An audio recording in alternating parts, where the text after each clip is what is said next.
Okay, so this is what called a Keller Funnel, and this was developed as a way to insert implants into the breast without touching the implant.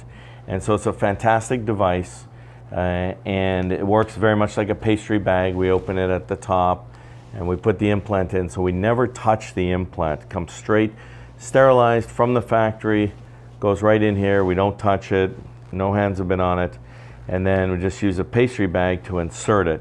So one of the things that people always talk about is the fact that it decreases contamination of the implant because nobody's touching it, which is fantastic.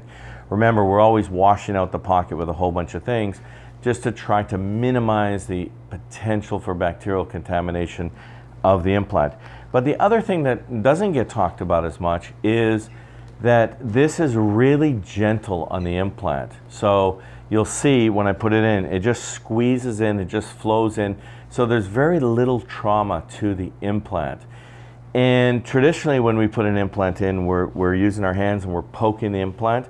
And if it's a little bit tighter fit, which happens sometimes in patients with small breasts or the implants are fairly large, then you can have something called an internal fracture of the implant, meaning the outside part of the implant is intact, but the inside, the gel, the silicone gel, the gummy bear gel, is broken. And so we don't want to start somebody's breast augmentation or breast lift with an implant off by having an implant that's broken on the inside. So this prevents that as well. So it's very easy. Just take this and right in. There's no touch. It doesn't touch the skin. It doesn't touch hands. Comes out and we're done. And now the implant is in place. Everything is covered up. This has all been re-prepped. We have new gloves. So no bacteria is on here. And then we go through and we close this. So we don't even touch the implant. This is the touchless technique.